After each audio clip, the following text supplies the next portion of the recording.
Good morning, good morning. How are we today? How we doing? Come on now, little race report from Leadville, and based on the shouting on the course, 15-mile race, 15 and a half, up to Mosquito Pass, starting at 10,000 feet, and actually that's the question of the day. Who has raced above 5,000 feet? So Denver is the mile-high city, 5,280 feet above sea level. There it is on your screen in meters. So who has raced at elevation, above 5,000 feet? That is the question of the day. So my hope for these race reports as we are ramping up our racing in 2025 is that you glean some insights. It's all about gleaning on YouTube, okay?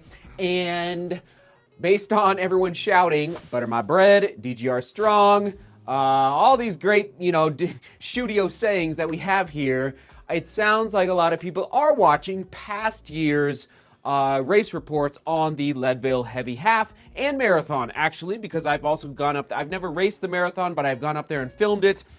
Here's the medal. Here is the bib number for the Leadville Heavy Half. So it's yes, sharing about my race experience, but frankly, more importantly, you can glean information on the aid stations, on the course, on hot weather conditions or cold weather conditions, which we experienced hot weather on Saturday. So this past Saturday. All right, let's dive in. First of all, it was hot. Water. And I ran slower than 2024. About 5.5 minutes slower. I think about 5.5 minutes slower. So that's pretty significant. So instead of 7:09 a mile, I ran 7:39 a mile. That was my average pace. And I was hoping to run faster. No excuses. You can't control the weather. You can't control, the competition. We did get the win. We got the victory. This is actually I said this on the race day, this is an impressive medal. I'm going to turn this into a coaster someday. This is not the winning medal. It's just everybody gets this medal. So it is I'm very impressed. I keep talking. I think it's maybe because it's so gold, but so we got the win, the overall win, first win in the Masters division, so that feels good. But I didn't run as fast as I was hoping for. I did run out of water, so I was carrying a bottle, and I did run out of water toward the top. So the last mile and a half, I was thirsty, and it was getting pretty, even though you're gaining elevation. So again, starting at 10,100 feet, topping out at 13,100 feet, and pretty cool. There was a goat on top. Not sure if you saw that in the vlogs the last couple days. There was a goat just hanging out with, basically hundreds of people up there on the top of Mosquito Pass. So you really felt like you were in the high country, but I think I got a little too toasty, and I'll talk about the shoes here in a second. I promise I will talk about the shoes here in a minute. So the gun goes off, starts out on pavement. Roughly, the course is about 9 miles on dirt road, graded dirt road, and then about 6 miles on a Jeep road, which gets very, very rocky. Now, a couple observations here. The marathon starts at 6:30 a.m. The marathon is on here, all right? And actually, here is the t-shirt as well. Nice blue t-shirt. The marathon starts at 6:30, and the half marathon, 15, starts at 9 a.m. I may never do the half marathon again. I might just 9 a.m. It was toasty, and I know you're at 10,000 feet. I think the starting temperature was, in the 60s.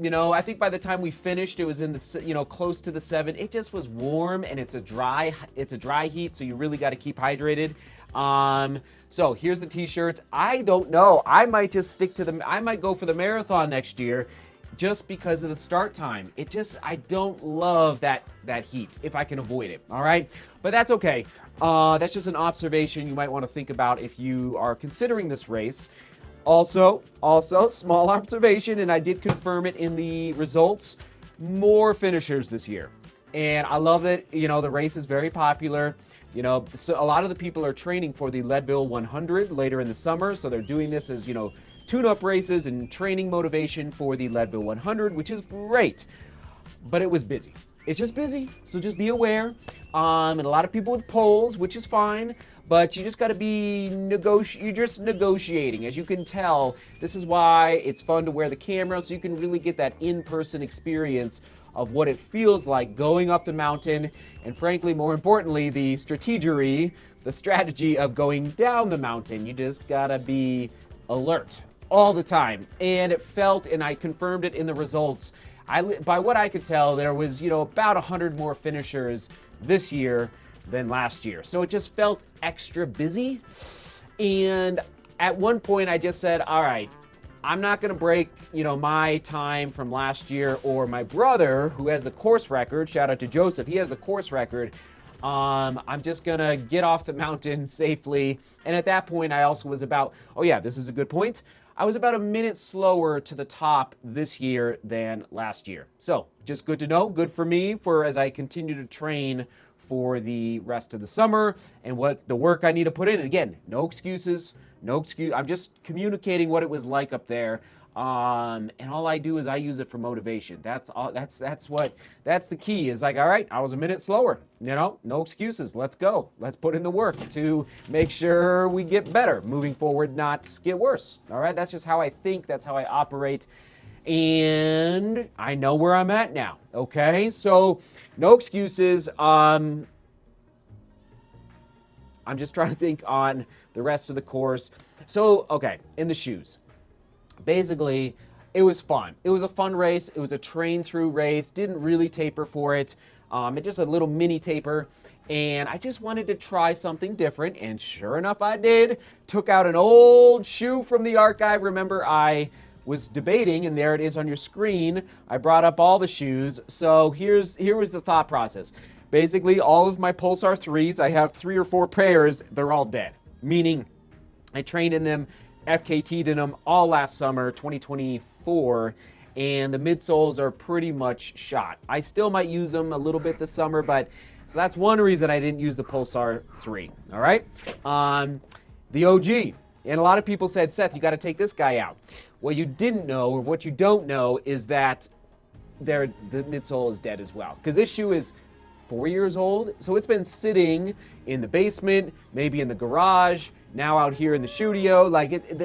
What happens to midsoles, if they're, depending on the foam, if they're exposed to the oxygen and heat and cold and different situations in my truck, the midsoles over time are going to degrade. It's going to degrade. So basically, I was doing the thumb test ahead of time, and I was like, yeah, and I still might use them, but they're not at their peak at this point. All right.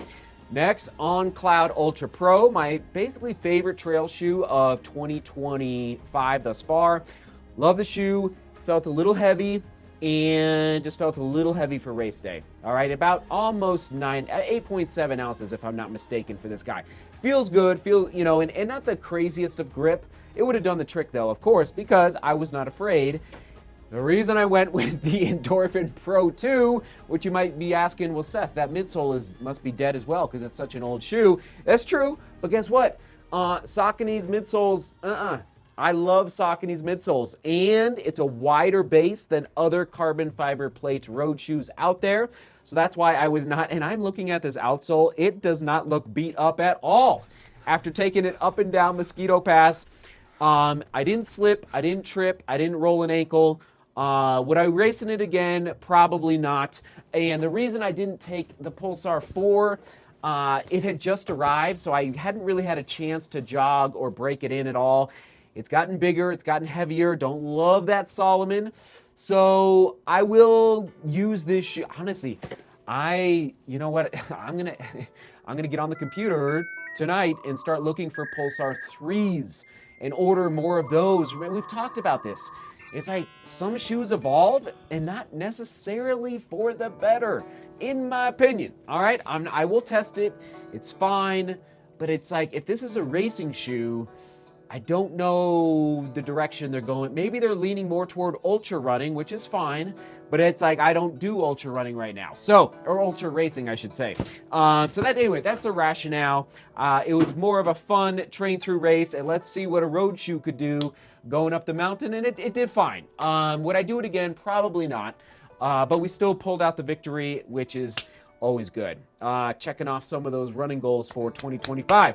And that comment of the day, this was my first trail race, and Seth, you smoked me. For anyone thinking about signing up, do it. Lifetime puts on an incredible event, well organized, great energy, and you're supported every step of the way. The hill climb is not easy, but treat it like a power hike and keep moving. Once you hit the second half, it's almost all downhill, and you'll feel totally recharged. It's the perfect stretch to find your rhythm and run strong. I'll see you next year for the rematch. Let's go, Michael.